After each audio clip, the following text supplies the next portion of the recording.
Hello, everyone, and welcome to Dreamleapers with Harriette Cole.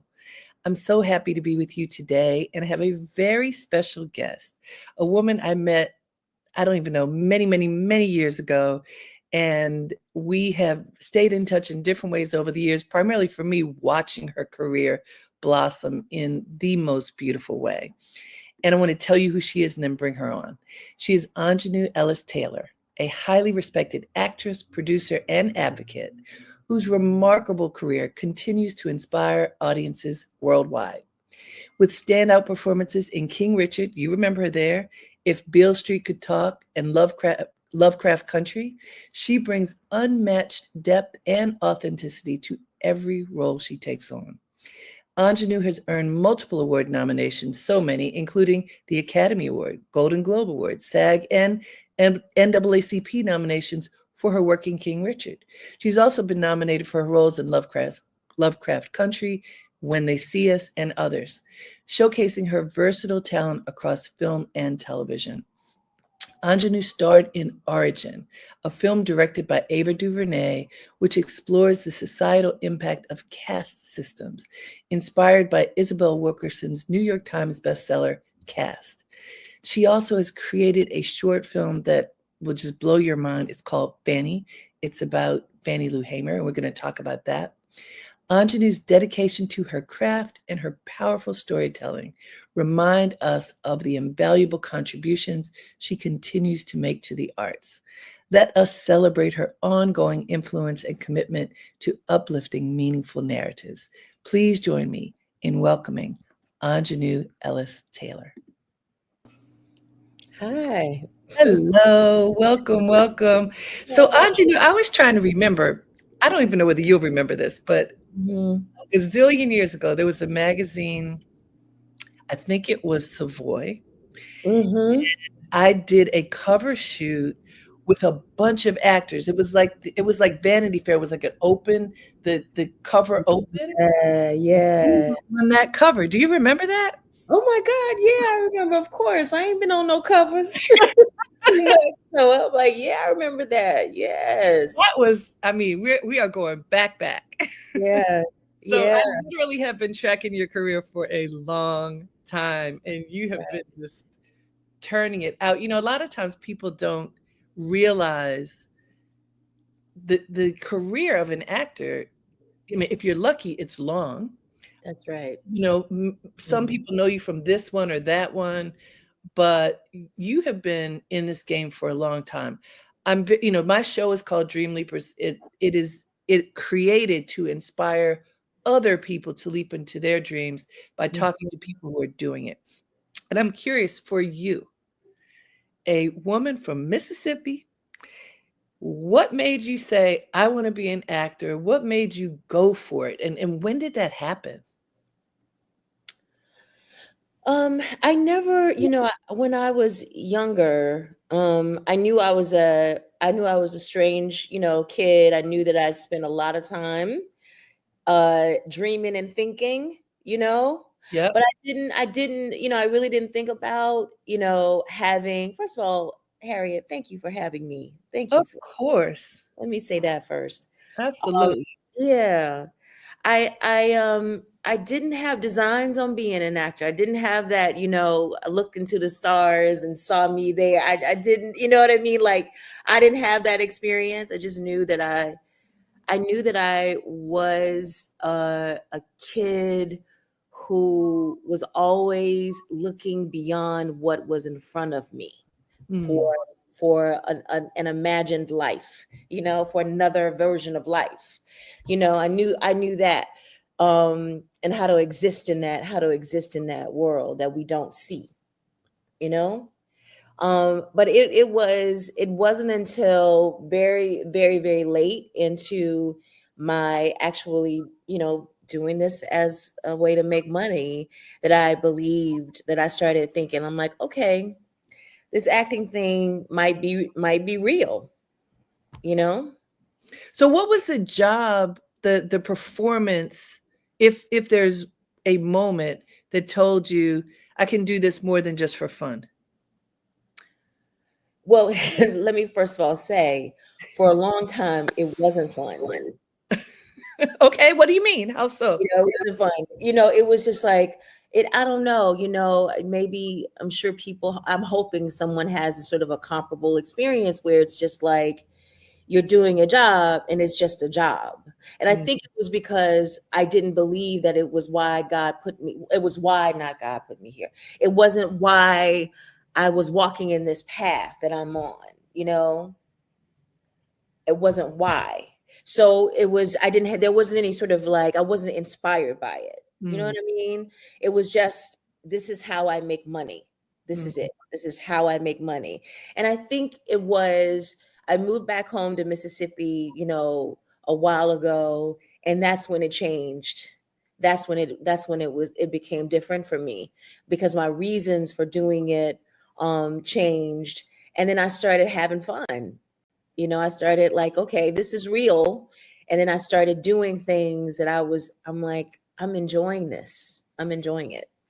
That's interesting because you say fun, and then I think of you in your career, and as I say, I've watched you over a bunch of years. Part of a shift that I saw was, I don't even know if I would call it fun. It was serious. Like you started doing roles that really take on social justice issues, take on humanity in different ways, take Mhm. on race and racism, or the isms. Right. And there's a fire that I think we get to see through you in Mm-hmm. some of these performances that really take on some tough social issues that, I mean, I think only dramatic performances allow everybody to look at them and perhaps without judgment. Mm. Mm-hmm. Mm-hmm. Mm-hmm.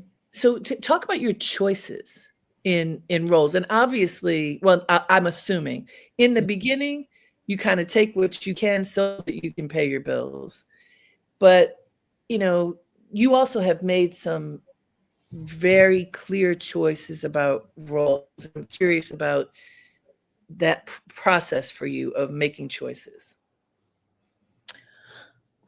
I really can't say that, um, I don't have, I've never had, I would say this, I've said this before, like 20 scripts next to my bed. And I'm just like, I don't want to do that. Maybe I'll do the other one. That is never, I've never had that. It might have been like, two, but it ain't never been more than that. But I think that I think I'm trying to figure that out myself, actually, and I think probably the world had gotten wind a little bit of the stuff I was doing off camera when I wasn't Mhm. acting.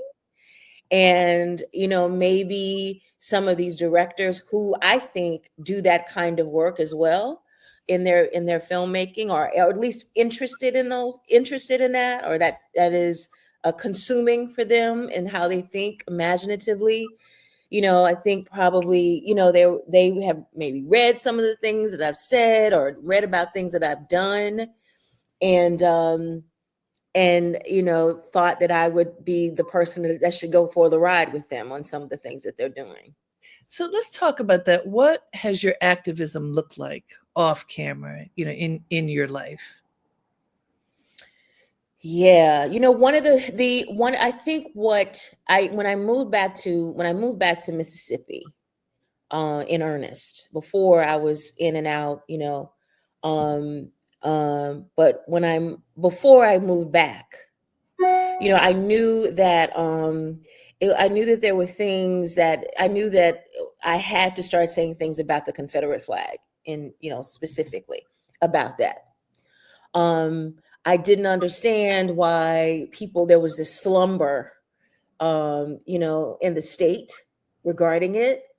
And I just felt that it was unacceptable. I got tired of being in these rooms with black folks, frankly, and I would say something about it, and they would just be like, "Oh God, please."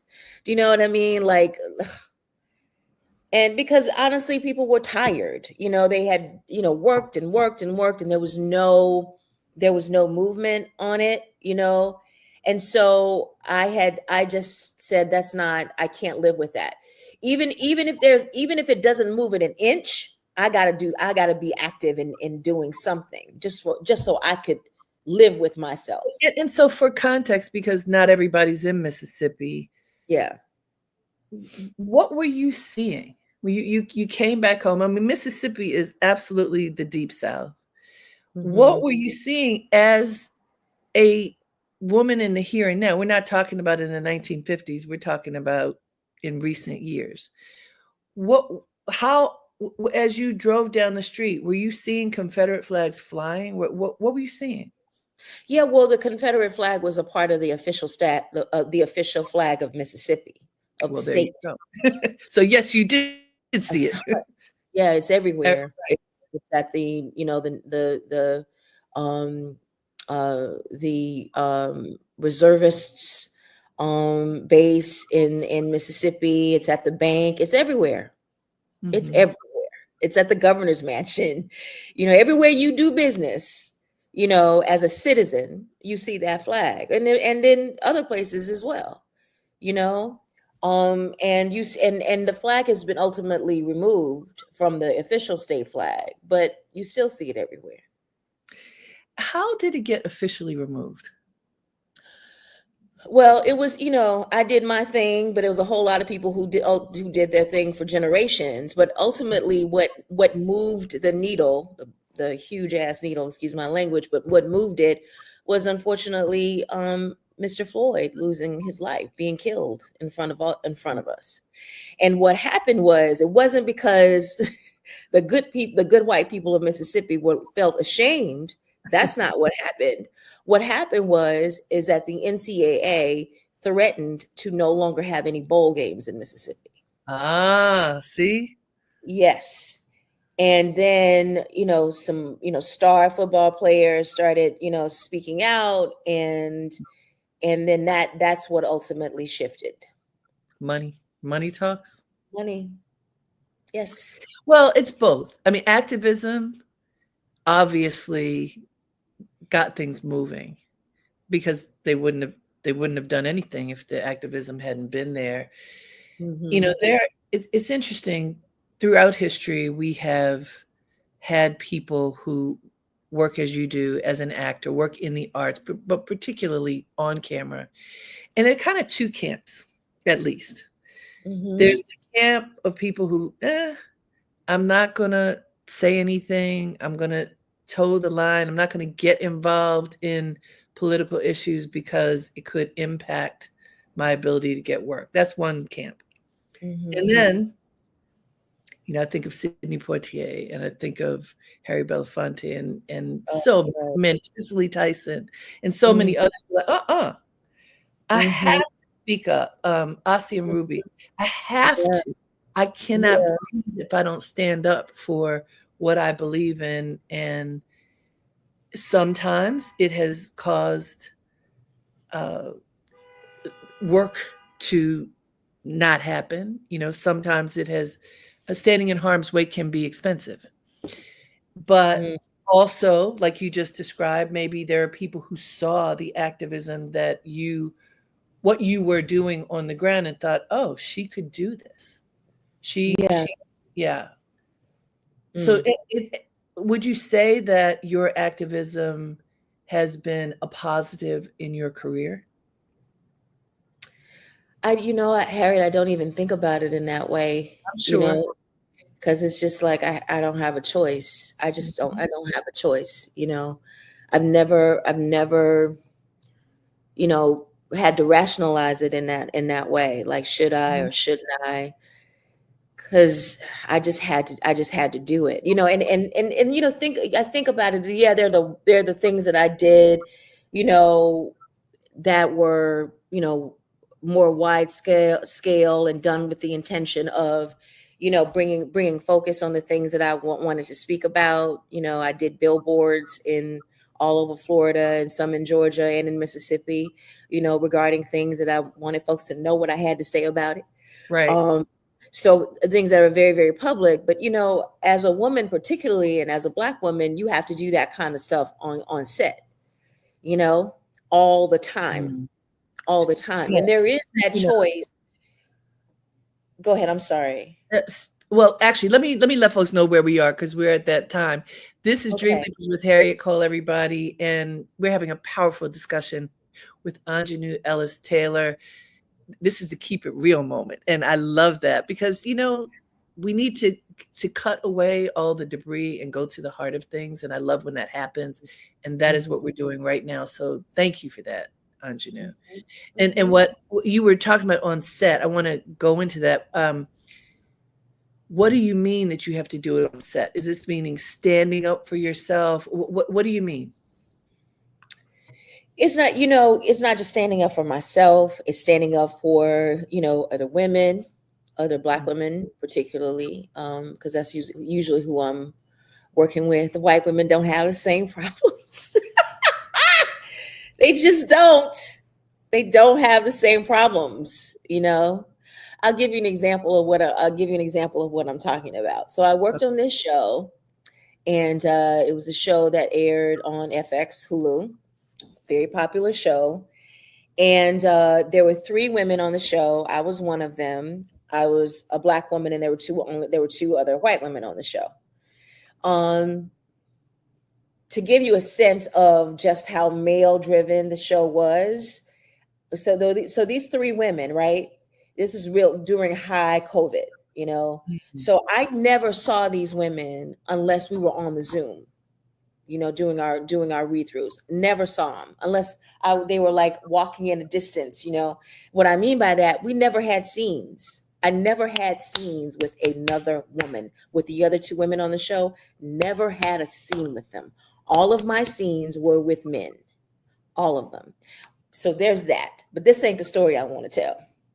So there was an Asian woman on the show, and there was a scene where this Asian woman got tortured, right?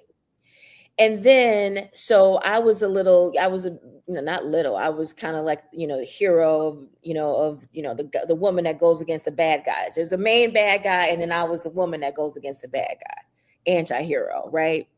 So in the finale, the bad guy is supposed to come to my house, beat the crap out of me, and put a gun in my mouth. And the other 2 white women on the show, they were villains, right? They were the bad guys. I was the good guy. But somehow I had a gun put in my mouth and the crap beaten out of me, right? And so when I read that, I went to the producers and I said, that's not going to happen. I said, he's not going to hit me, and he's not going to put a gun in my mouth. And I said, why do you think that should happen to me? I said, that's not happening to these other women in the show. And then he literally said to me, well, you're the strong one. You can take that. Oh, you can take that. Now, if that is not consistent with how Black women are supposed to receive pain, right? And why yes, why we get treated every way, through the medical community, in every way. Exactly. And so you were able to reverse that. You were absolutely not, and you didn't have to do it. I wasn't going to do it. There you go. I wasn't going to do it. And I think that, one of the reasons why I'm saying, I say this, and I get glad that I get asked, because I don't think women realize how much power we have. Nobody can make you do anything. Because if they make you do something, you need to call the police. Because that means they're doing something, they're violating you. So I'm very, very clear about, you not going to put a gun in my mouth, and you're not going to hit me. That's not going to happen. So it's not just the advocate. It's not just being an agitator outside in the world. It's having to do that kind of work in your work, in my work. In your work. I am so glad you said this. I've been saying this all year long.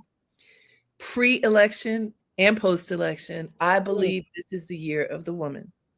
mm, And I believe it in part because when things get really bad in the world, it is usually women who have to come to the rescue and heal and fix. And I mean, whether it should be or not, it's like women and people of color are often the ones who sweep in, whether it is officially or unofficially. And at the mm, same mm. time, there are so many forces trying to tear us down. And For one of sure. those is inside of our heads, which is what you just Ooh, described, that's right. that That. nobody can force you. And I am here to tell you there are so many people where whatever their work is, you're an actor, it could be anything. Mm-hmm. Whatever their work is, oh, I have to do that because if I don't do that, I won't be able to get to the next rung. I won't be able to get the promotion. I won't be able to something. If I don't do what they tell me to do, then this bad thing will happen. You just described how sometimes there's a line that cannot be crossed. Right. Period. And whatever happens after that, you have to be willing to deal with, because if there's a violation of your integrity, if there's a violation of whatever it is, in this case, it was also perhaps a This- violation of the story, but also of the Yeah. story. Yeah. Yeah. I mean, probably why you were able to get them to understand it. I mean, clearly you weren't going to do it anyway, but maybe why you got them to understand it as I listened to you is because it didn't make sense in the story that this Mm, character would be treated in this way, especially since she was not the villain. yeah. It was just like the black woman. She can take the. She can get beat up. She can get the. The white women. They're weak. They can't handle. They can handle being thieves and causing violence for other people, but they can't. They can't. They're weak. They can't take it. There's so much in that. There's just so much in Yeah. that. Yeah. And, I think, see, this is the conversation that I don't get to have often, but I want to have more when white women and black women and Asian and Latina, we are all in this room together, keeping it real. Mm, Well, because like what white woman wants to believe that she's weak? mm, I mean, think about it. That mm. nobody wants to think I'm weak. Nobody wants that image to be that, oh, I'm so frail and fragile that you have to treat me in a particular way. Nobody, I mean, who wants that? I don't think we really want it, even if that is the perception. Mm-hmm. And so what happens if we have a conversation that is stripped down and says, these are the stereotypes that exist about us. Mm. What do we think about that? What do you live within this stereotype? Asking each of these different women, that's a fascinating conversation that I don't think we have often enough. But Harriet, I think it's interesting to say, and probably for me anyway, just for me personally, necessary to say that they vote within that. They vote in that stereotype. And they're about to see what that vote means. Yeah, well, we'll see. Yeah, we'll see. We shall see. So, one of the when I just saw you at the Urban World Film Festival, you were showing this really powerful short film, Fanny, about Fannie Lou Hamer. And Hmm. one of the things that you asked, and I think it was you or Lisa Cortez who was talking to you, one of you asked this question, how many of you have ever heard of Fannie Lou Hamer? Yeah, Christine Swanson, our great Yeah, the director, great yeah, director, asked that question. she asked. Hmm. And, everybody who's in earshot of this show, I want to ask you, do you know who Fannie Lou Hamer is? And if you're telling the truth, probably more than half of you will say no, Mm. because people don't really know her story. And Hmm. you decided that it was imperative for people to know her story, for her story to be told. And Hmm. so I want to share the trailer and then talk about uh, the show. So let's share the Fanny trailer now. Mississippi is a rough place. They not going around carrying out lynching like they used to. But they can starve you to death. All of this is happening right now in Mississippi. This country was built on the black backs of black people all over this country. That flag is drenched in our blood. They know what they done to us. I question America.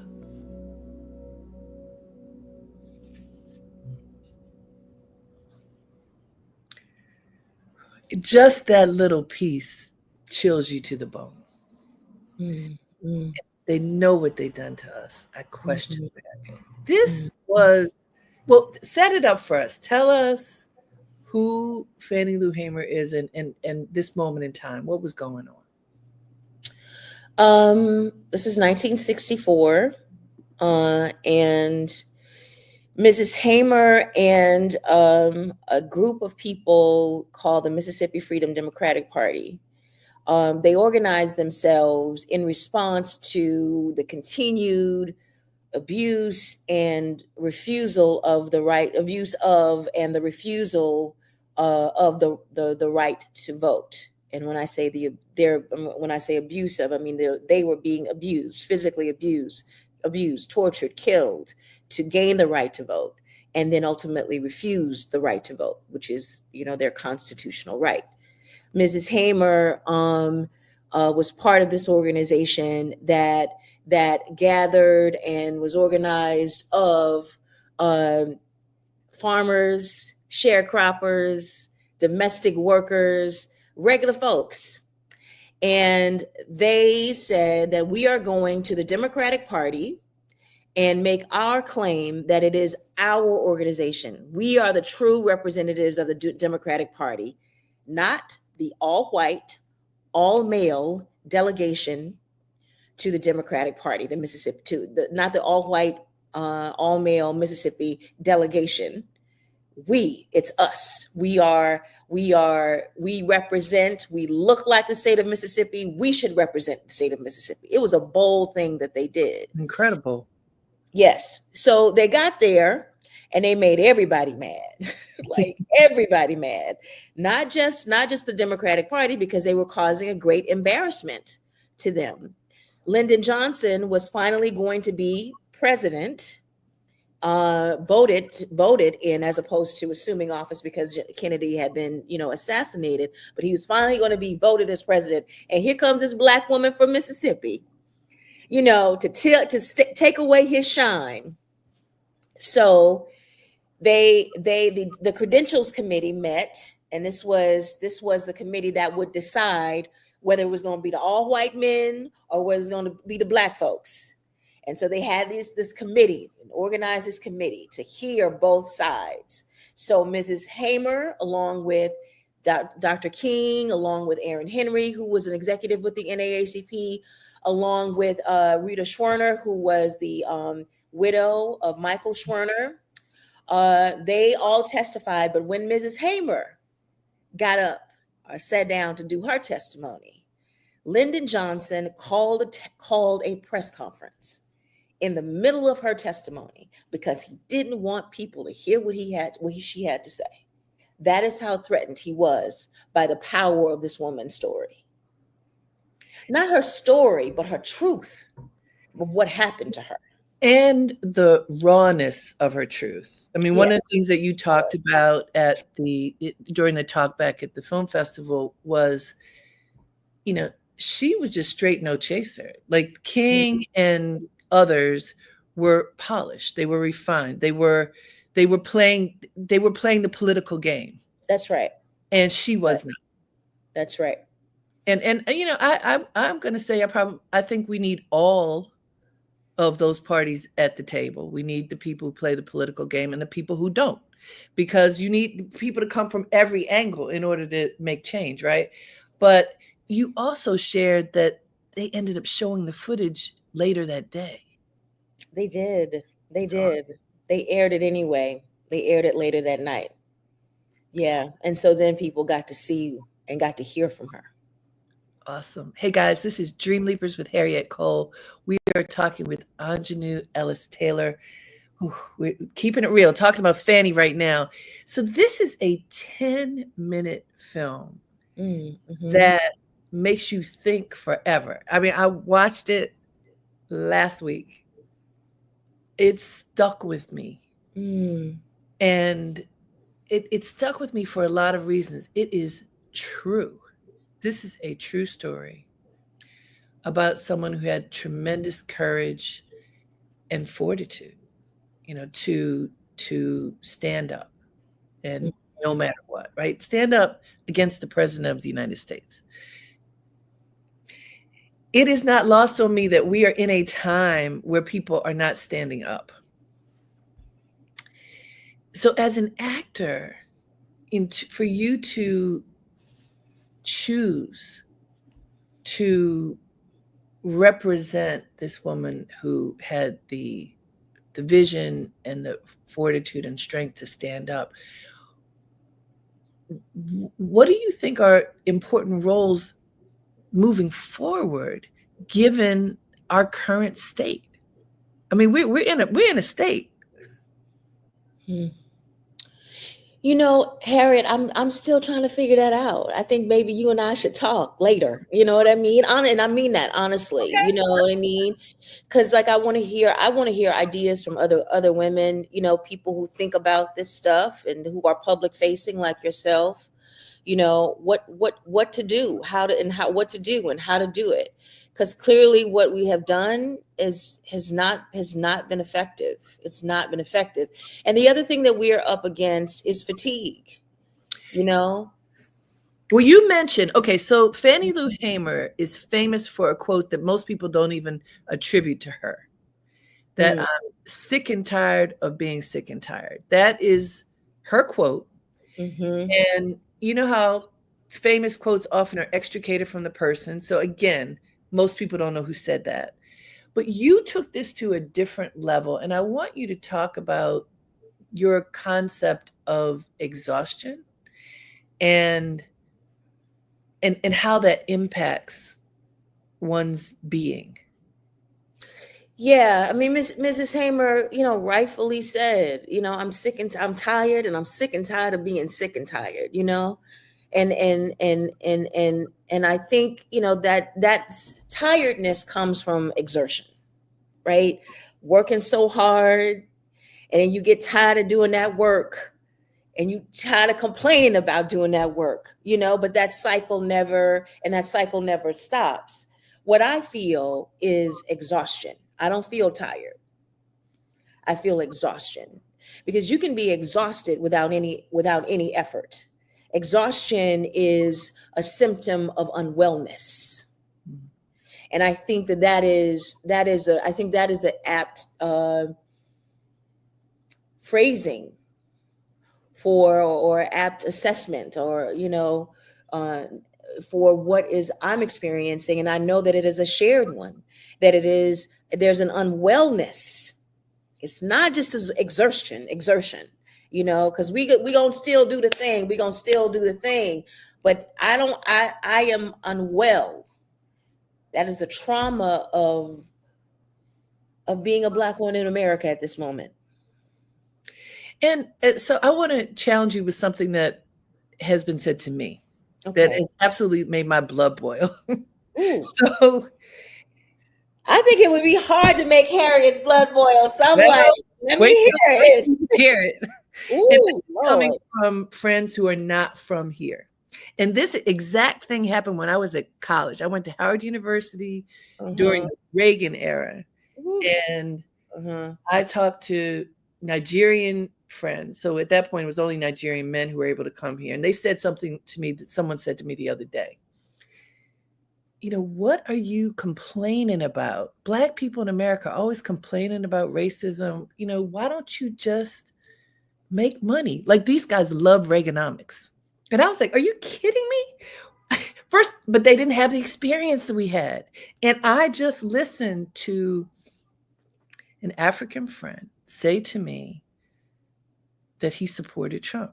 and I'm sorry, I'm not saying this is a broadcast. People can support whoever they want, but I wanted to understand, because he's going to make us money. I'm like, why do you think he's going to make you money? Like, he doesn't see you. I just didn't understand. And then I listened to all of these things that have been the rhetoric being repeated. And also it included women have a certain role. And, we should be fitting into a role that I'm like, hey, I'm my own superwoman. What are you talking about? There was this boxing in that I was listening to that had to do with, well, really, I'm just concerned with making money. And also, the strong male leader that's the way forward. What does that do for our culture, global culture, Black women? So my blood, I felt like my hair was going to stand on end. I didn't even know what to do because I don't understand. It was, okay, you complain about racism. What are you talking about? That's been over. And I'm saying, what are you talking about? People actually believe that it's over. People actually believe that we complain too much. People really do, including people who look like us. That is scary to me. Yeah, well, listen, we could really have, they really want to have a conversation, like, Africans want to have a conversation about making money because they made money off us. So that tracks. And clearly they have no shame about it. So, I mean, that tracks. You know what I'm saying? You don't see, why are you complaining? You just make money like we made money off you, off your bodies, off your labor. So that completely tracks to me. And what I tire of is somebody from somewhere else who never experienced slavery outside of profiting from it, trying to tell me how I should feel about anything. anything, Harriette. Anything. And that's why my blood was boiling, because for a lot of reasons, including. And also, let me say this.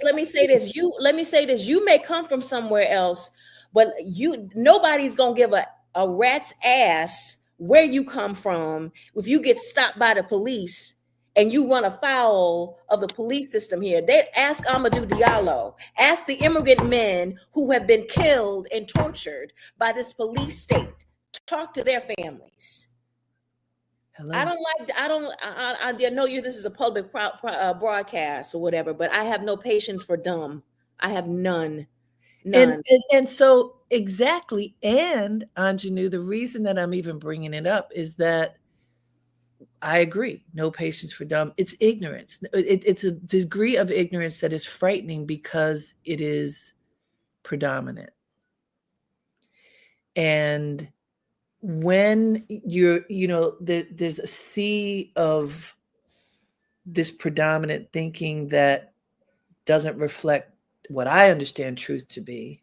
It's not about what you understand truth to be. You don't have to qualify truth. It's not truth. It's not truth. And also, let's talk about that. And please tell your African friend what I said about, like, it tracks that they don't have a problem with, because they did make money off of us. So that tracks. But also, when did he become such a great businessman? I just want somebody to explain that to me. The amnesia is insane. I don't get it. The man had to borrow money from someone else to keep from losing his properties. So how great of a businessman is he? He has had to file bankruptcy several times. Right. So how great of a businessman is this? We live in a world of hype. Good child. We do. And the reason why I even qualify truth is because we live in a world where somebody called truth fake news and got everybody confused. I'm not. The level of confusion that exists in our culture, in our global culture, is frightening. But I think, Harriet, and this is why we should definitely talk longer. But I think there's a conflation between confusion and male fragility. Aha. I think that there has been this sort of like, I need to survive. So in order for me to survive, not just my physical survival, but how I survive and in my understanding of what being a man is. And that is threatened now. And it's not just Kamala. It's not just Kamala that's doing the threatening. Kamala is a physical manifestation of it. But behind Kamala is a whole bunch of me's, a whole bunch of yous. Do you know what I mean? That they cannot take it. They cannot take it. And so within that, we are assessing it as a conflation between male fragility and this what is truth and da da da da. But for them, it might not even be a conscious thing. Oh, I think it's not. Look, here's another one. So this is just, again, this conversation must continue, but I'm going to tell you this other one. A very good friend of mine, a white woman who is of means, said to me after the election, I'm embarrassed to say that I really didn't understand how much the economy was impacting a lot of people's vote, because she hasn't had the kind of struggles that many of us have had. And so, we talk about how much milk costs today and how much whatever costs, and that people were looking at that perhaps and making choices based upon whatever they were told. I think we are so segmented right now, and not really many people not being able to see what others are going through. What is life like for my brothers and sisters, whoever they are? And what happens when you can't see? What happens to our world? We're seeing it now.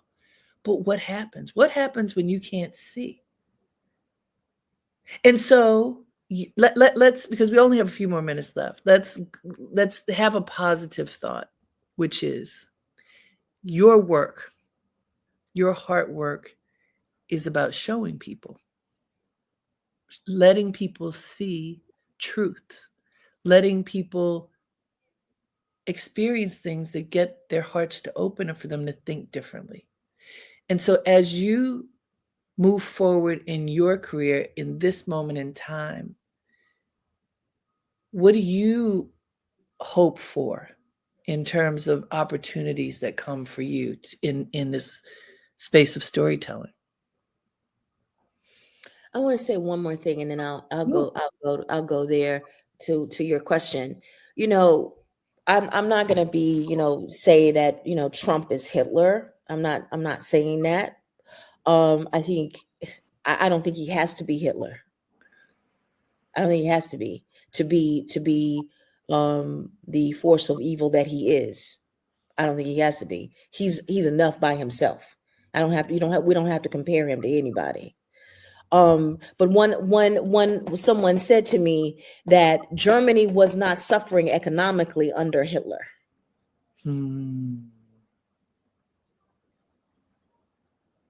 Right?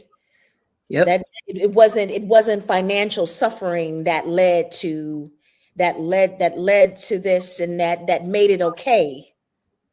Like we're suffering, so this is okay. It's not that we listen. The economy may improve, right? All the price, because we had this white man in office now, so all these companies are going to bow down and cower because we have what looks like power, right? We have what looks like reason in the White House now. What we have, you know what I'm saying? So now, okay, we'll drop the prices now, right? All of that might happen. But that does not mean that our lives won't be that the culture won't be any less corrosive. And if all we care about is that, do you know what that's what I mean? Of course. Germany was not suffering financially. They were not. Mm-hmm. But they still were killing people in their backyards. So is that okay? Every day. That's the culture you want to live in? Because you making money, and so you're gonna turn your backs when other people are suffering. Let me tell you something. That has never been enough for me. That has never been enough for me. And I can say with pretty much a lot of confidence that has never been enough for Black women in this country. And that is why we vote the way we vote. Because we're not just thinking about ourselves. And let's also say this. You can have all the money in the world, right? You making money, right? But what difference does it make if you're making money on a planet that's dying? Hello. And you're putting somebody in office again who is going to be bolstered by people who don't even believe in climate change. They don't even believe in it. So where you gonna make the money at when there's no plan, when what you take for granted won't be here, which is the earth underneath your feet. When you look at those hurricanes that happen back to back to back Yep. in the southern parts of where I'm staying at right now, Mm-hmm. that's not just weather. That is because the oceans are so hot. Right. That these hurricanes don't just die off when they come on land. They maintain their power, and that's why you feel them all the way from Mississippi to New York. That's right. So what do they have to say about that? As I said, they say stop talking about it. What do you mean? That's what they say. Dumb. Please tell your friend what I said. I will. I sure will. I tell him I understand how he likes to make money since he made money off our bodies. So please tell him I said that. I will. Now I'll bring it home. All right, bring it home. I got 1 minute. I'm sorry. So my organizer friend Lumumba Bandele said that it's going to be up to artists. That now it's us that's going to have to do that work. And so the folks who in film and television are going to have to decide, are we going to be leaders or are we going to be followers? Are we going to follow the bad decision making of 2 weeks ago, 3 weeks ago? Are we going to track another path? And I'm hoping for that other path,